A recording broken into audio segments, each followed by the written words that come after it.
join us live, sellroundtable.com/live. And you can ask him, you can be just like me and get free legal advice, which, might as well utilize that one. You don't have to pay his $16,000 an hour or whatever it is. Right, Jeff? That's your going rate right now? It's not quite that high. So oh man, it's time to more affordable. And he's working his way up though.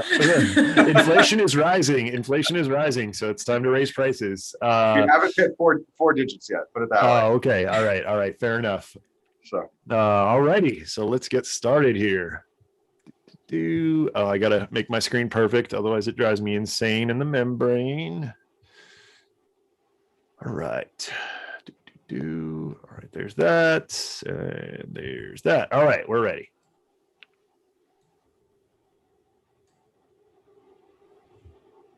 Hey, what's up, everybody? This is Andy Arnott with Amy Weiss. This is Seller Roundtable number 105. We have Jeff Schick on deck, aka the Amazon Legal Ninja trademark. Jeff, welcome. Thank you so much for being with us. It's awesome to have you back again. And what we'd like to start with is a little bit about you. We want to know, we just called you the Amazon Legal Ninja. You got to back that up with some cred, some nunchucks, some throwing stars, something. So we'd love to hear a little bit more about you. All right, awesome. Well, thank you for having me on. I really appreciate it. Do I take the stage now? Yeah, absolutely. It's your turn. Tell us. Cred. All right. So where do I begin? Well, so a lot of people may not know this about me, but I actually started as a seller on Amazon back in 2011. So on June 11th, which is just 1 month from today, it'll be my 10-year anniversary of being on the Amazon platform. So I'm really familiar with it. It's something that's near and dear to me. I've been, on Amazon for, nearly 10 years now. And I've been a seller, I've been on Vendor Central, and then now I've been as an attorney. So, I've gotten to see it from multiple angles, and it's been cool to watch the evolution of how Amazon's grown. And so that really was key for us to start our legal practice. We've got over at Seller Basics, we've got a team of 3 attorneys and 1 former seller performance representative. So, everyone on our team has something special to do with either small business or Amazon. So, that's I'll tell you a little bit about our team in a little bit, but it's cool, and I look forward to talking to you guys today. So awesome. Thank you so much for being on. So one of the things I'm going to love to ask in the beginning here is there must be like one issue or one problem that you get people coming to you over and over again. There's probably a top 3, but what are the kind of the top 3 issues that people come to you with having problems with Amazon? So a lot of it has to do with intellectual property. And that's why having an attorney handle things that are IP related is so incredibly important, because we have people that come to us with design patent or utility patent issues. They didn't know that a product that's available on Alibaba can't legally be sold in the United States because somebody else has a design patent or utility patent on it. That happens on a weekly basis. We have sellers on pretty much a daily basis coming to us with trademark issues where they bought a product, that's either copyright infringing or trademark infringing, and it's, someone else's product or name, and then they're hit with that. So trademark infringement, really important. And then of course, the one that everyone fears the most, which is account suspensions. So that really the top 3 things, and they're all interrelated because IP related account suspensions are the most common suspension. So really understanding when sourcing and I know Amy has done an incredible job of getting the information out there. Not a lot of people in the space do that. And so I do appreciate that for Amy, but educating sellers on what is a patent, what is a trademark, and what is a copyright. Those are 3 crucial elements that sellers need to know about, or else they're going to be facing a lot of, pain, financial pain, most likely, when it comes to running their business. And then also just the emotional pain of, launching a product and then having it end up in their basement, never to be sold again. So, that's that. Awesome. So, one of the things that I've seen a lot of, and now I'm also experiencing it myself, which is extremely frustrating. So, I moved from Northern California to Idaho, and so I changed legal entities, bank accounts, all that stuff. And I'm like literally for weeks now trying to get on the phone with Amazon. I get the overseas, team that won't do anything. They got rid of the captive team. Like getting anybody on the phone now on Amazon who actually knows what they're doing. And I'm sorry if you're from Amazon listening to this, but it's just the experience. And so no ripping on the Amazon folk. I know a lot of you are hard workers, great people. But in terms of, a lot of the overseas team and stuff like that, it's really, really hard because a lot of them are not trained. It's not their fault, but it's been extremely frustrating. Are you seeing a lot of that in terms of like any tips for like changing legal identity, bank info? We get that question all the time in our Facebook group. Any ways to kind of overcome those hurdles?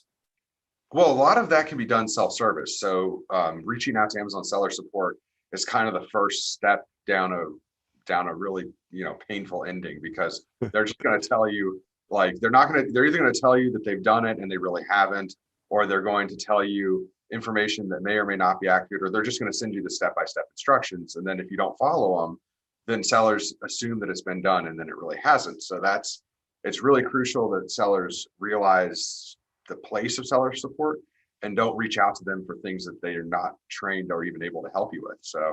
So a lot of it, if you need to update your legal entity, you go through the tax interview.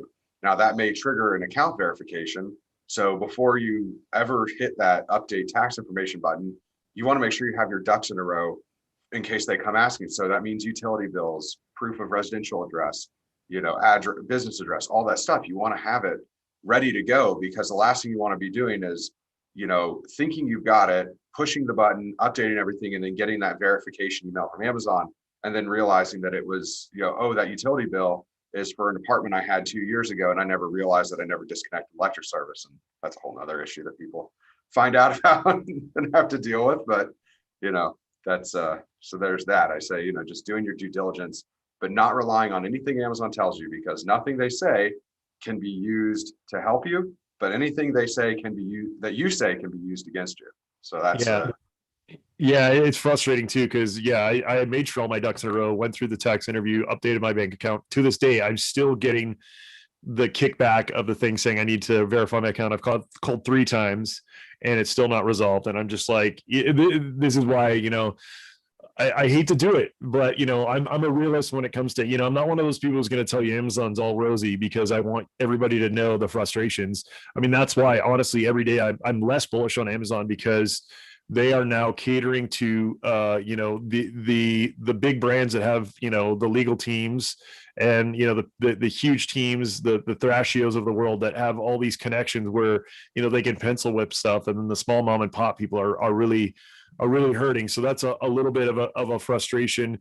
But I guess, Jeff, that's where you come in. We don't need the big legal team. We can come to you, and hopefully you can pencil whip some stuff for us, right? Right. And that's actually something interesting. I've dealt with brands, obviously we deal with sellers every day. And so most of our clients are small sellers, mom and pop, 1 to 5 employee sellers, I'd say, is probably the large majority of who we work with. But of course, we do have some clients that are in the bigger ranks too. And what seems, is what's counterintuitive to a lot of, like, we have one brand we work with, it's $1 billion consumer products brand. And what's counterintuitive to their team when they first hired us on was that they were working with a law firm out of New York City that is, like, everyone from my law school class was just like, if you got a job offer from them, you were, in their minds, they were set for life. It's one of those law firms where the associates start at $195,000 a year.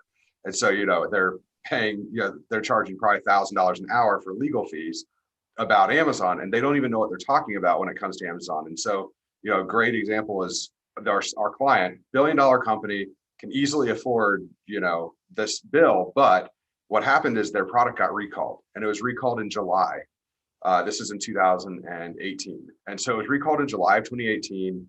They went through, they hired this law firm in New York City. They paid them probably $100,000, did not get reinstated. They met me in, I want to say November, but going through all their corporate purchasing stuff, they didn't get the okay for the RFP to actually hire our firm until January 2nd of 2019. We had their product reinstated in 2 weeks.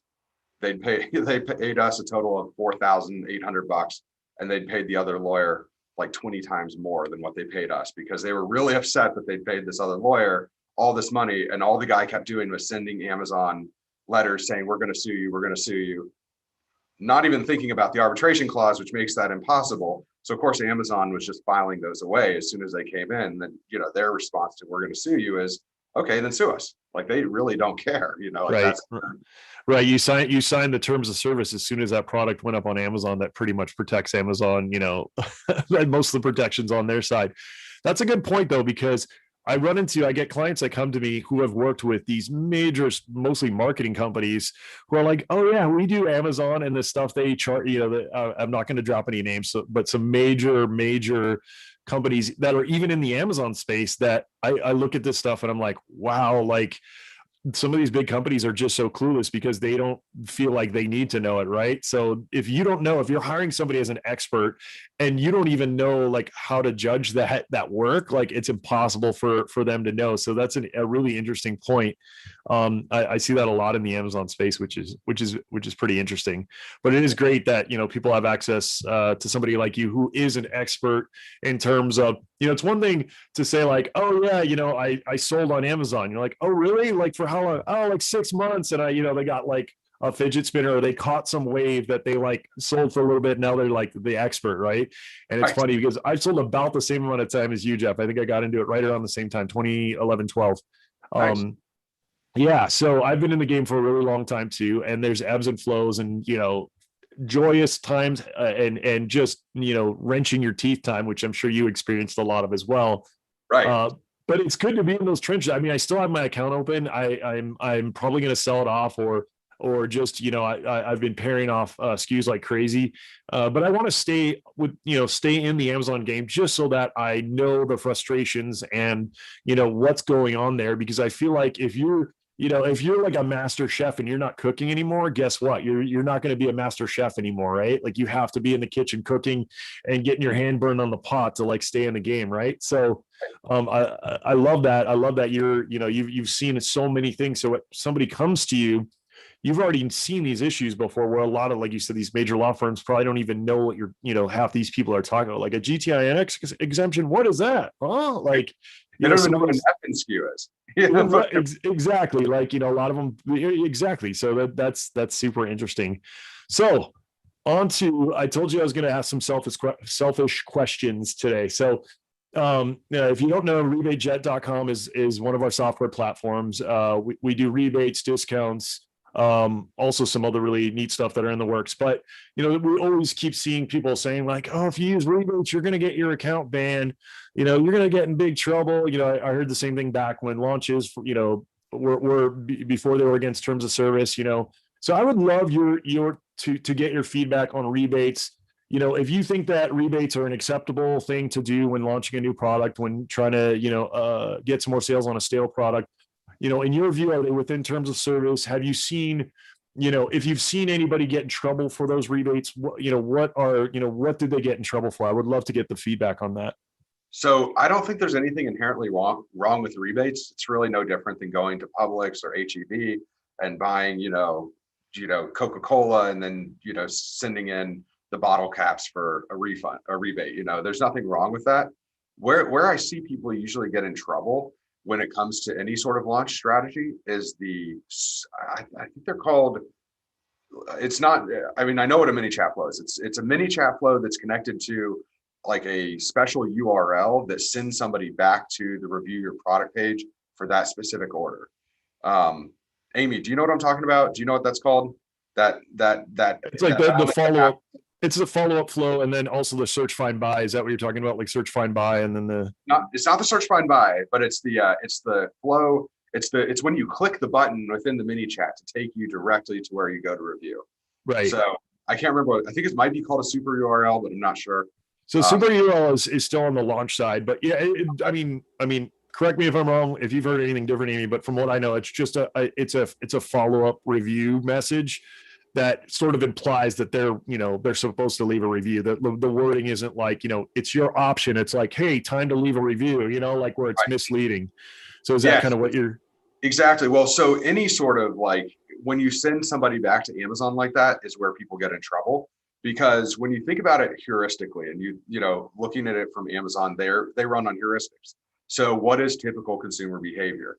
Typical consumer behavior is not that they're on some random website and then all of a sudden get directed directly. You know, they think, oh, I'm going to go leave a product review for that product I just bought. So I'm going to type in the exact URL on Amazon of how to get to it. That just doesn't happen. Like, that's never, like, unless you've got like a tech nerd that's leaving a review, that's the only person that's going to do that. And sorry, that's going to screw you up as a seller that they do that to you. But realistically, if you're sending a bunch of traffic and they're all clicking this link to go to the review your product page and find your order right away, that's not natural. It doesn't happen naturally. So when you're doing any sort of launch strategy, you have to think what happens naturally and what happens unnaturally.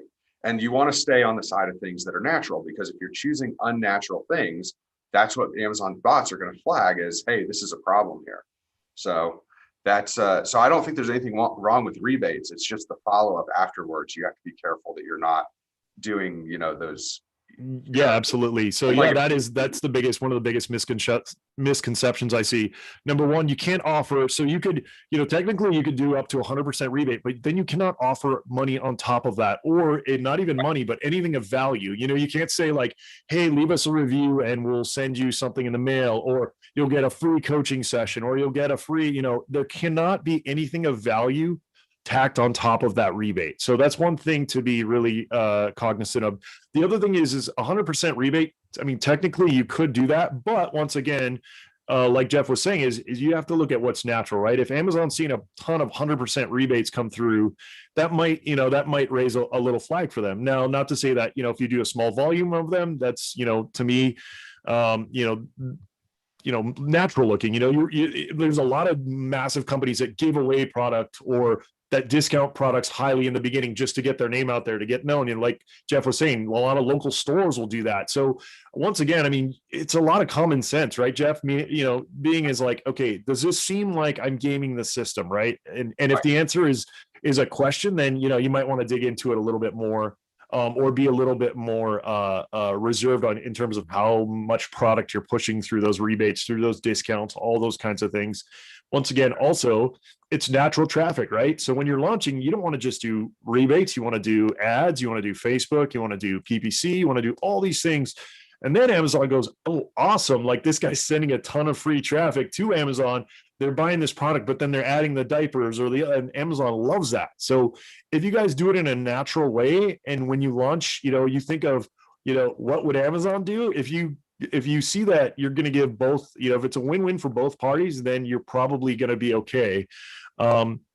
But that's a great, you know, I'm super glad that you cleared that up, Jeff, because there's so many people who are like, oh, if you use rebates, you're going to get, you know, man, it's like, no, like it's, if you're giving away 1,000 things for free, then yeah, you're probably going to get into trouble. Right. But if you're using, you know, if you're doing like 10 to maybe even 30, you know, depending on the volume. I love rebates, and I still recommend them as just one source of traffic at lunchtime. It's one source of your sales. It's a great way to give a sales boost. I think where people get into trouble is whenever they try to tack on, oh, well, let me try to get reviews on top of that with these. I mean, why would you even risk it? Like, use it as additional sales. Don't worry about using it for reviews. If you don't combine rebates and reviews, you're going to be in great shape. You know, it's going to be awesome. So yeah. And so another misconception is that if you give a rebate that you can't request a review. That's absolutely also not true. You can request a review. It just cannot be worded in a way that says that it's, you know, in exchange. Right. In exchange or an expectation. You can say, hey, if you like, you know, or actually, no, that's a bad example. You could say, hey, we would love if you left us a review. That's it. Like, there's no implication there of like, hey, if you liked it, go leave a review. You know, like, you can't use that type of verbiage. You have to say, hey, we're a small business. We would love if you leave us a review. That's it. Like, you know, just be really, really careful with and you can't say a positive review. You couldn't even say a negative review, right? Because what if you're somebody who, like, you know, buys 10 of your competitors' products, puts it on a rebate platform or something, or a Facebook group, and then you go tell those people to leave 5, you know, negative reviews. So, you know, once again, there's a lot of common sense that you have to use there.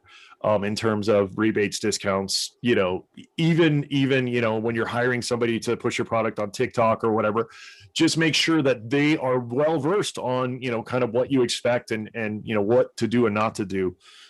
Rolling into now, Jeff, you talked a little bit about search, find, buy.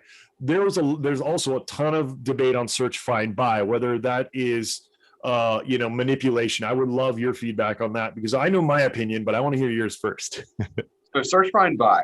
I don't know that there's a world that search, find, buy exists that it's not manipulation if there's some sort of financial incentive tied to it.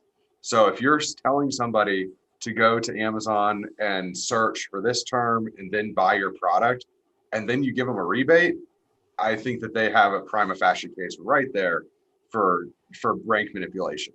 If you're just telling them, hey, we really want you to buy our product and this is the best way to find it, there's no rebate involved, I think you're probably a little bit safer. It's still in the gray area, but it's safer than having the rebate as well, or any other sort of reimbursement. And I was going to also say one thing about rebates.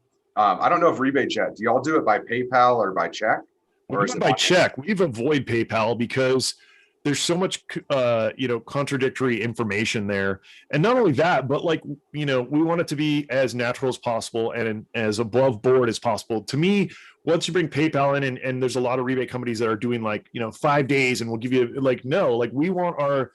we want a legitimate shopper and a legitimate seller, right? And so we don't cut checks either till 35 days later, which some of the shoppers who are used to maybe some of these other platforms, they get frustrated with that. I'm like, hey, look, no, we're not going to let people that are going to come scam our sellers onto our platform. We also make them, verify their cell phone. We really want to protect, like I said, both sides, because I'm a seller myself. Once again, that's why I'm the chef in the kitchen. I know what it's like to get scammed on with using discounts and promos and things like that. So we feel like we're super above board there. So yeah, as of right now, we're only doing checks. We're thinking about PayPal for overseas when we expand to UK and things like that, but we're going slow, and I'm trying to research as much as possible on that because we want to make sure that we keep our sellers as safe as possible. Smart. Yeah, no, that's smart. I was going to say because the rebates that I've with the companies where they actually go back on Amazon and issue a refund into the customer order, that's one of the more riskier ones because that's where Amazon then starts to investigate why do you have this high percentage of customers being refunded. So the rebate jet taking it off Amazon for the rebate is at least a good safer for sellers. Yeah, absolutely. Like I said, yeah, we're trying to keep it as safe as possible. It's not as convenient for the shoppers, of course, but we feel like it's a nice balance between the shoppers and the sellers. So I'm awesome. I'm glad to hear that. I'm glad to hear that we're all on the on the free and clear there, because there are a lot of other rebate companies and rebate services that are doing some shady stuff. Like I said, I got burned early on with my other company that I agreed to a fairly large clip, and then got burned by the Amazon change of terms of service. I never liked the discount for reviews, but it was what everyone was doing. But once again, it's one of those things where if you just use some common sense and some, just think about as a seller or a shopper, what would I be frustrated with, or what would I think is a little bit shady? I think if you stick with that, then you're going to be all good. Sounds good. Yeah. Well, I don't want to beat a dead horse with the review thing. But recently there was a news article that came out, and these folks at a company called Safety Detectives found a server with 13 million, over 7 gigs of data have been exposed in basically this just huge scandal, catching sellers who were reaching out to customers and offering them free products in exchange for reviews. And so there was a bunch of suspensions that happened, and as a result of that, and so across the board in the community, it's been, they'll just spin up new accounts and, they'll be back up in no time. And these were some major, 9-figure major sellers that were suspended in this. So did you hear about that, Jeff? And what do you think about it? I would just love to hear your view on this. So I did hear about it, and we don't represent any of those sellers that are involved in it, so I can speak freely about it. I think that sort of bad behavior on Amazon happens quite a bit, and it's, if it's not, Amazon taking action, then the federal government certainly is going to start getting involved. We've got a new administration that's not quite as business friendly as administrations past, and that certainly ups the ante. So things like review manipulation, rank manipulation, stuff that's actual federal crimes, I think is going to start being prosecuted. And so anyone that's taking those, engaging in those practices has a lot to worry about. If you're outside the United States, a common misconception is that you can't get me. The reality is that their products are in the United States, and the government can certainly get those. And so things that they can do is, maybe they can't go after, Shenzhen Technology Corporation or whatever the company's name, but they can certainly freeze their United States assets, their money that's not been dispersed yet, their PayPal accounts, their inventory. They can also block future shipments from coming into the United States from those companies. These products are mostly made in China. They know who the exporter is. They know who the importer is. It's not hard for CBP to impound all those goods and prevent them from coming back in. And they also know who the owners are behind the companies. So, if the federal government wants to make someone's life miserable, they'll just revoke their visa. And that, so there are actions that can be taken against foreign sellers, even though a lot of them think that nothing can happen. Similarly, if you're in the United States and you're doing it, well, there's fines and jail time. So you really have to watch out for it, and you need to know your risk, because something that makes money today and makes a quick buck could be prosecuted tomorrow if it was illegal today and you just didn't do your due diligence. So that's something to watch out for. Right. Yeah. And so the thing is, I know that the common practice is for them to just spin up new accounts, but as you were mentioning, these were some really large accounts. So to lose something like that and have those assets frozen is a big deal. That would be hard to just replicate that in all new accounts. Right. I know that many of them probably will, right? Spin up new accounts, and they'll under new company names, and they won't be prevented from importing, right? But yeah, I mean, I think it's definitely hard for Amazon because they're trying to they're trying to have low barriers to entry. That's what made them so successful in the first place, right? And then at the same time, there's a lot of loopholes. And if there's a loophole, somebody's going to find it. So I would love to hear from you in terms of, you guys run Seller Basics, where you help people who are suspended, you help them with all kinds of different things. What are some of the loopholes that you've kind of discovered and that you've seen have been popular there? And how are you helping other people not have to use those loopholes, but be able to operate above board? Well, I guess the biggest loophole we've seen in the last 12 months was this whole idea of insider, I don't want to call it insider trading, but insiders at Amazon. So you had suspension people that were bribing Amazon employees to get either seller account data, like getting a report saying this is why someone's suspended, or bribing them to actually reinstate the account. And that the loophole is caused because Amazon's system allows any seller performance employee to go in and review accounts. What's happens behind the scenes that a lot of sellers don't realize is that anytime someone from Amazon logs into your account, it instantly creates a record. And so whether they just look at your account and do nothing, there's a record that so-and-so entered your account at this time on this date. And we have a former seller performance representative on our team, and as she describes it, she said it, Amazon makes it very clear. They give you a queue every day of accounts that you're supposed to look at, and if you finish looking at all those accounts on your queue for the day, it'll just send you more. So it's like you never finish. But the thing is that what she's getting at is that Amazon tells you these are the accounts that you have assigned to you. So if you start looking in other accounts, that's a red flag, because what are you doing looking at some random account? Again, heuristics. That's not a normal behavior for someone at Amazon and seller performance to be like, well, my queue has 100 accounts that I'm supposed to review today, And, I'm just going to go ahead and start just typing in randomly some other one. And, I might go ahead and just review their appeal that's sitting out there that hasn't been reviewed yet. And let me just click the reinstate button.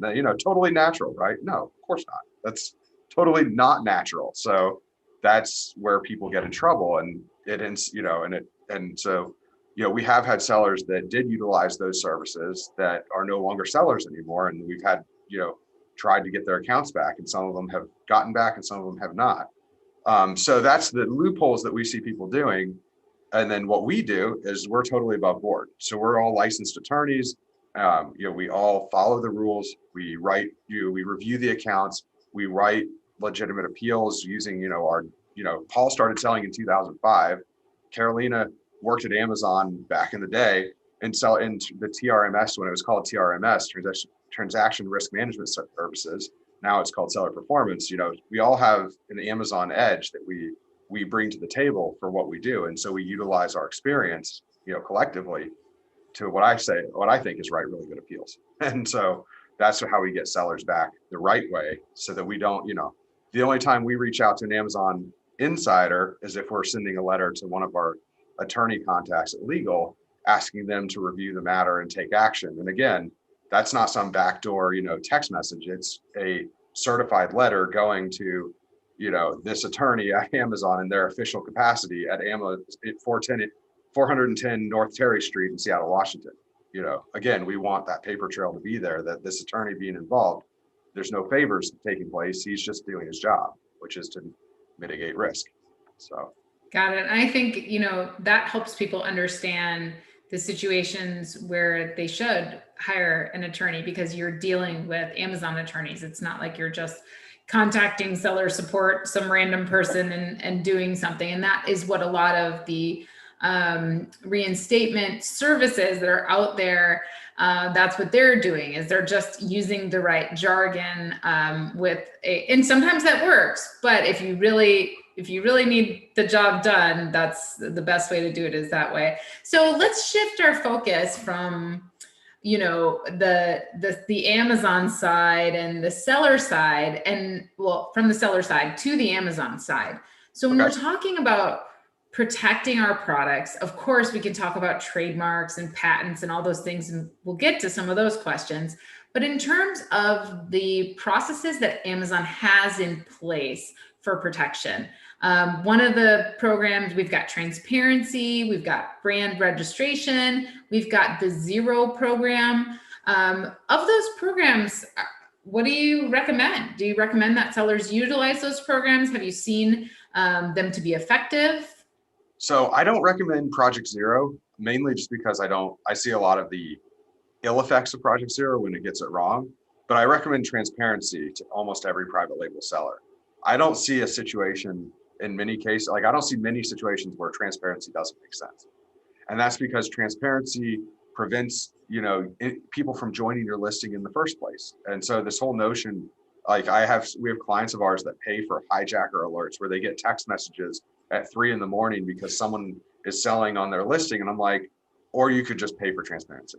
There's this, because my biggest thing, and I always tell them when they're like, well, I get hijacker alerts. I had a client say that to me once, and I was like, okay, and what do you do with that? And he goes, well, I said, you just said you have your solution to the problem is hijacker alerts, but what do you do with it? And he goes, well, I don't do anything with it. I just know that they're there. I'm like, okay, so you're he calls you and hey, I got a hijacker, help me deal with this. So it just goes to show, it's like, data without any, how they like the phrase, data is meaningless without a purpose. Like that to me, that's meaningless data. Ding, you got a text message, great, taking no action. Okay. Whereas transparency, you never get the ding in the first place because they never even make it onto your listing. So that's. And what's the difference between Zero and transparency? Can you talk about that a little bit? So Zero operates independent of transparency, and you don't have to be in transparency to get Zero. So Zero is just like you register your trademark with Amazon, you give them pictures of what a legit product is supposed to look like, you designate sellers that are allowed to sell it, and then they just monitor the listings. And then if they find things that could be counterfeit, they'll just start taking down those sellers automatically.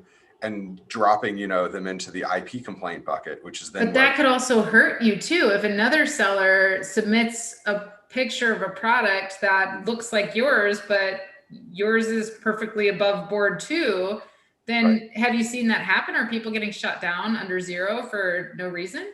So a lot of times what happens is people get shut down when they're like retail arbitrage or online arbitrage. That's where people get shut down on zero.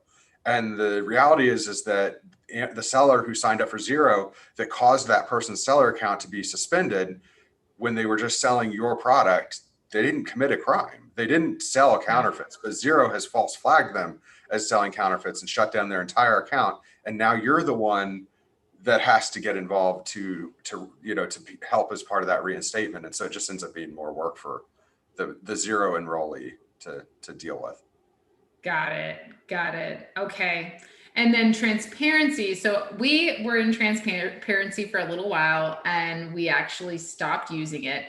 And the reason was because in transparency, you get unique. So for those of you who don't know about transparency, you get a unique barcode for each of your products, and it must be applied to every single product uniquely. It's not like you can just design your packaging with your UPC barcode on it or your FN SKU on it and mass manufacture it and send it out. You have to buy these labels, these transparency barcodes. They're like little QR codes. You have to buy these labels from Amazon, and they actually come from like Vistaprint or something. And you have to individually apply them to every single product. And if your products do not have an individual barcode on every single product, they will get turned away when they go to get checked into Amazon. So for us, and you're supposed to also keep those transparency barcodes on every product in retail too. So if you sell it in retail outside of Amazon, you're also supposed to apply your transparency barcodes there. So now what Amazon has done with transparency is they've also forced their program on everybody else. And in the way of, I see what you're saying, Jeff, where it might be really, really great for a seller that's only selling on Amazon, that is dealing with hijackers, that maybe has a more common product and doesn't have any protection for their supply chain. I get it. Like that would be worth labeling every single product. But for me, it was a nightmare and I was so tired of it. the other thing to mention real quick too is, if you get those transparent, we've never used it, but one of the reasons why Amy was very similar, it's like, we're not going to sit here or hire somebody local to do that. So if you send those transparency labels over to China to your manufacturer, then you really have to trust that manufacturer to, you got to send them the exact amount of barcodes, right? To make sure that they're not going to be like, oh, well, we'll just, cut take half of these and go manufacture and, our own and sell them or whatever. You got to really trust that manufacturer as well. And then it just adds a whole nother layer of complexity. What if they put them on wrong? What if they put them on the carton rather than the individual product or the case pack or whatever? So then that was the only other thing. But I agree with you in terms of, if you're selling a product that's maybe not super unique, it totally could be worth it. So we're checking out on it for your business and see whether it will work for you or not. It also depends on what you're selling too. So we have one manufacturer that we work with that we got set up for transparency. Amazon accounts for about 10% of their worldwide sales. So not a whole lot. But on Amazon, they were dealing with an issue with counterfeit products being, imported in, and it's an animal health drug. And so those, when you're selling OTC supplements and all of a sudden you show up in the New York Times in an article about someone's dog having blood coming from its eyes and ears, the cost of transparency for the 90% that will never touch Amazon and it doesn't matter was way worth it to just, to squash that problem and prevent it from ever happening again. So. Yeah, I think all of those are really, really good points. And especially if people are dealing with some of those things, it's a no-brainer. You just got to make it work. You have to make it work and you got to work with your supplier and, it makes sense. So we got some good programs on Amazon side, all of them with different benefits and risks, both sides. And then let's talk about from the seller side, when we're setting up our brands, what is the easiest way to protect our brand and our products when we're selling them online? So the easiest is a registered copyright. However, that's going to be your most basic form of protection. I always encourage sellers to copyright things like, product inserts, product packaging, logos, all that stuff, product detail pages and the images, assuming that they're your images, go ahead and get your copyrights on it because it'll prevent issues down the road. One of the things we've seen as a black hat tactic is you have a private label product that's doing really well. Somebody else starts selling the private label product. They get a copyright on your text, and then they go to Amazon and say, look, I've got a copyright. And even though the copyright law protects you because that's a fraudulent copyright, you still have to prove it. And that's where it gets, it's like you're stuck in this loop of dealing with Amazon trying to prove, well, I started selling this in 2012 and they got their copyright in 2015 and it hasn't changed since then. And you're having to prove that to Amazon. So getting it at the front end, especially since copyrights are about $65, it's just so cheap. Why not just go ahead and get it done? Going up from there, up the ladder in terms of protection, you get trademarks. Trademarks, again, not super expensive. Government filing fees are like roughly $250. For seller basis members, we charge a flat rate of $5.99, and that includes the government fee. So I think we have the best value for trademarks in the Amazon space. And then going up from there, you've got your patents. You've got design patents and utility patents. Utility patents are like the holy grail because they're way expensive to get. But when you start talking about, selling your business for real money, it's the businesses with design patents, utility patents, and really good trademarks that command the highest multiples, because otherwise the brands can go out and do it themselves. And those are what prevent that from happening. So. Yeah. And as far as trademarks, I think that is the very first step. I love the idea of copywriting. It's really easy. And then the other workaround that I've seen people use is the DCMA or DMCA, because if you have that digital proof that you own that and you publish it on your own website and you use that same text on Amazon, then you can use the DMCA. And actually this has been used against the takedown. DMCA takedown has been used against legitimate providers as well, just like the copyright. Like wherever there's a loophole, people will use it. But yeah, that's another way. If you didn't file a copyright and you're like, oh no, you can still file it. It's very easy to do. But I mean, literally Google how to file a copyright. That's one that is a DIY thing. You don't necessarily have to hire an attorney to do that, right? But if you want it done and you just don't want to think about it, it's all about a matter of, we have different clients that have different values. And so just, yeah, how you value your time and whether or not how you want that done and how efficiently and effectively you want it done as well. And then there's trademarks, right? And so trademarks, I think we should spend a little bit of time here because this is always, I think Andy and I both, in both of our groups and both of our clients, everything across the board, it's always the question of, well, what should my brand name be? And what should I trademark? And how do I pick it? And, of my 4 trademarks, I've had to fight 3 of them. The only one I have not had to fight is Amazing at Home because it's a service-based trademark. And those are really easy to get approved. But all of my product-based trademarks, I have had to fight. I've had to do office actions. And so, yes, you can do it yourself, but it's not as simple as just searching for the word and going, oh, it's not trademark, great. Because there's so much more to think about. So I always recommend that people hire an attorney for trademarking and or a service, an all-in service that's going to cover the office actions and everything else. But talk about trademarks. What are the easiest ways to pick a brand name for trademark, and what are some considerations? So the thing about trademarks is the easiest trademarks to get are the ones that don't mean anything. So think of like Google or Zoom, even. Like you think about these names that have absolutely nothing to do with what they're selling.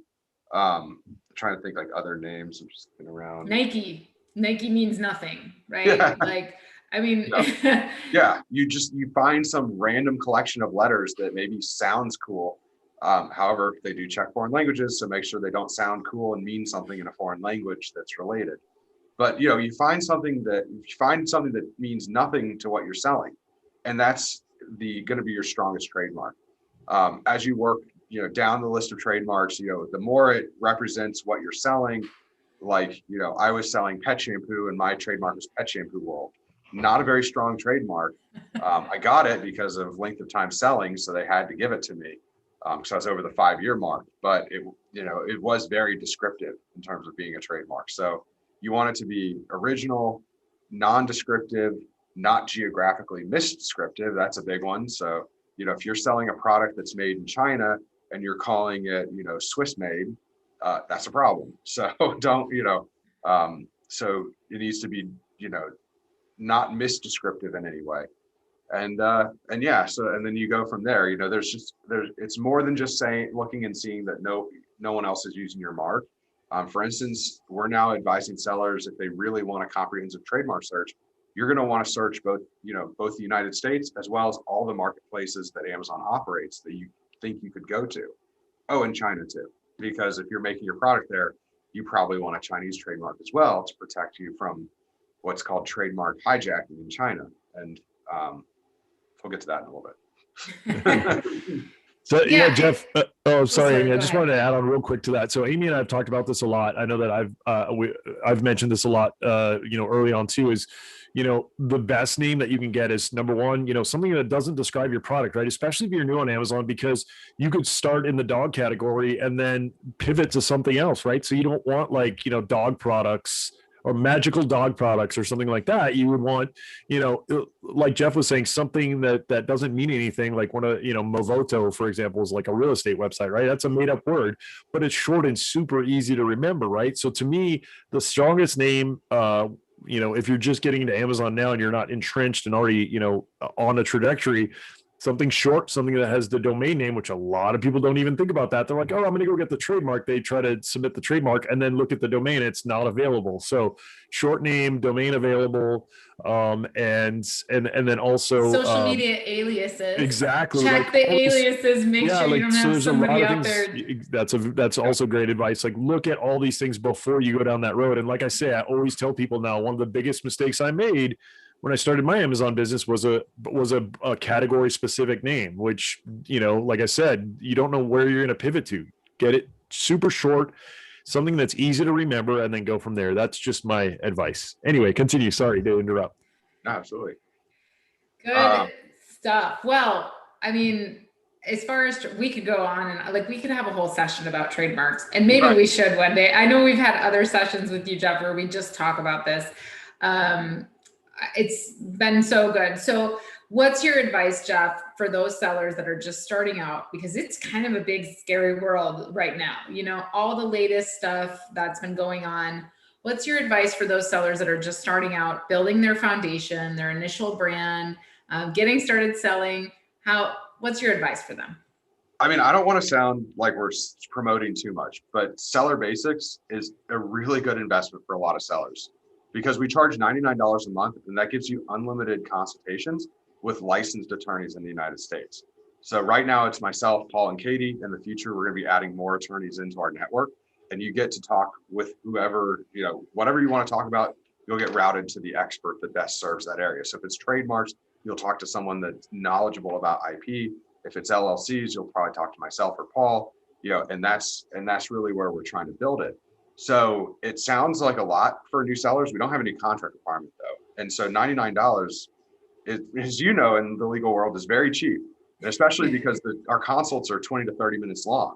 So it's not just like, a 5-minute call, it's a 20 to 30 minute consult that normally we'd bill out for $250 that we're giving to you for free as a member of our program. And so, just last week, I was talking to a seller who had unfortunately joined Seller Basics after she received an IP complaint for her private label product, and it was a trademark infringement complaint.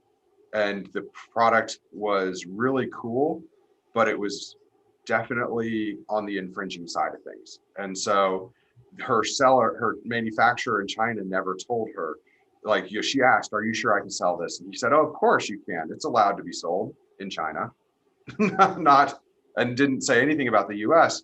And now she has 5,000 units that she purchased that she's asking me, what can I do with them? I'm like, well, legally, you can't sell them. You can't do anything with them. Legally, you got to throw them in the trash. Like, if you choose to give them out to friends and family, as long as you know they're not going to sell them, that, I can't tell you can do it, but that's about what you're limited to, because you can't make a profit off somebody else's intellectual property. And these products are definitely infringing. So it's so that's sad. And if she would have paid, she's planning on staying in Seller Basics now and running future product ideas by us. But if she would have had, if she would have come to us for a free consult under the $99 a month program, she would have saved herself thousands of dollars. Because I didn't ask for all of those situations where we're like, yeah, you should ask a lawyer. Yeah. I don't know. Ask an accountant, ask a lawyer, all those questions that come up constantly.